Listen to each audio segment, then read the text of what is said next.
You're being exploited, and you're calling it growth or opportunity. Let me introduce you to role creep. For those of you in project management, you've heard of scope creep. And basically that's when the timeline or the budget or something just goes out of whack and it has a mind of its own. And that is not a good thing. Role creep, same difference. Many of you experience it as a negative, more so in the workplace, if that. You get a promotion with no pay, but more responsibilities. You call it an opportunity because cuts, closures, and layoffs are happening, but this is an opportunity for you to be seen and recognized for how great of an employee you are. But there's no more pay. There's just lots of responsibility. Or they give you every single new project because they know you're going to knock it out of the park in no time, but they don't require anybody else to function even at regular capacity. They just give it to you because they know you'll do a good job. And you accept it with pride until you're pushed to the limit and something outside of work happens. A family member gets sick, your child gets sick, your spouse gets sick, you get sick. And now all of a sudden you're feeling burnt out and resentful. Don't they know? Can't they? I deserve. All of a sudden, when before you gladly took it, you accepted it, you looked at it as a badge of honor. You patted yourself on the back and you did an excellent job because, of course, we're not going to show up not in excellence. That's not what we do. Scope creep is not a compliment. It's a gap. It's either a gap in your boundaries because you just can't say no. You're a people pleaser and you're calling it purpose. Everything you're not doing for your business, you're doing for everyone else's business. You're seeing them grow. You're seeing them expand. That includes your 9 to 5.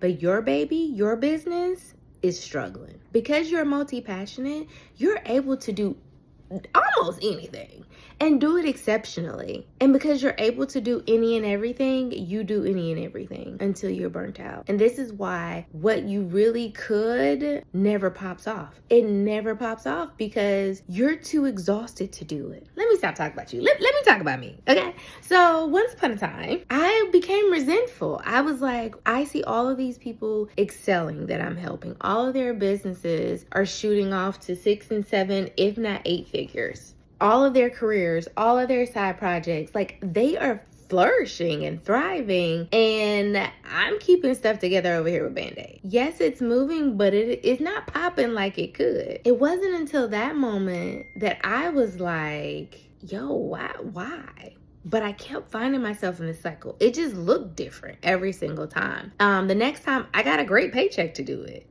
but it distracted me from developing mine, building mine. Everything that I was doing for them, I should have been doing for me. Until I decided that I had to work on me, because your business will only be as great as you, the CEO, the founder. And if you don't have boundaries, role creep will pop up time and time again, and it'll just look different. And until you pass the test that God wants you to learn so that you can be the CEO that He designed you to be, you're going to keep going in that same cycle over and over and over again. So, recap. Role creep, it can be personal or professional.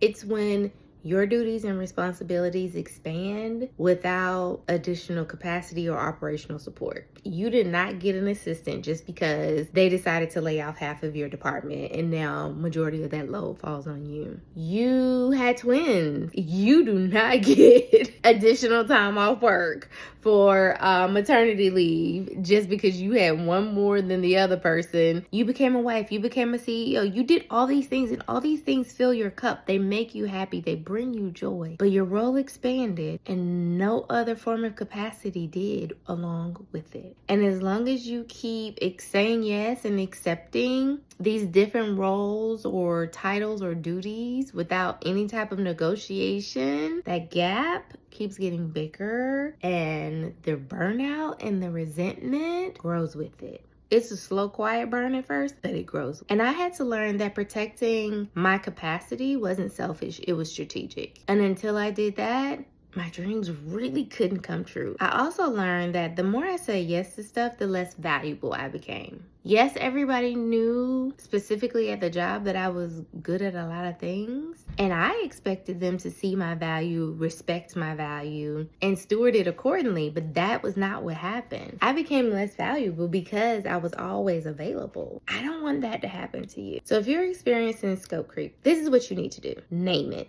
If we can't label it and give it a title, there's no way we can run to it, run away from it, fix it, keep it, or let go of it. So I want you to name it. Write down everything that you do that was not a part of your original job description, or expected duty as a friend, expected duty as a wife.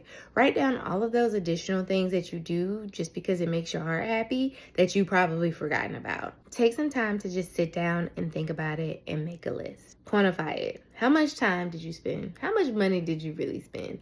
A lot of times as employpreneurs, we really don't know how much money we spend on the business because the 9-to-5 takes care of our responsibilities. It takes care of our luxuries, our desires, our trips. We end up wasting a lot of money building the thing because we have disposable income. You're going to feel that pain and that gap financially if and when you jump or get laid off, if you don't actually quantify it now.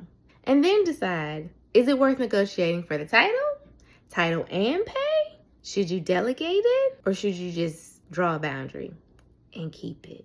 I know that's the hard part. Just know, role creep will only stop when you stop accepting it as normal, because it's not normal. You deserve to be compensated. You deserve to not be burnt out, resentful, or broke. That is not cute. So identify it, name it, fix it, delegate it, negotiate it, personally and professionally. Because again, your business can only be as great as you are.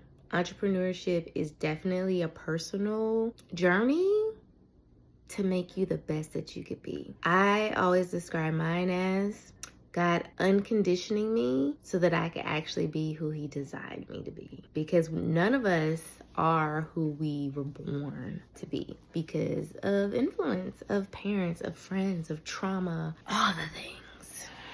So I just want to bring awareness to role creep so that you can put yourself in a better position to be the best you can be, so that you can be the best CEO you can ever be, so that you can be the best employpreneur, whichever you choose, that you can have success and not have to sacrifice in either world, 9 to 5 or the 5 to 9. That's it. That's all. Have a great one.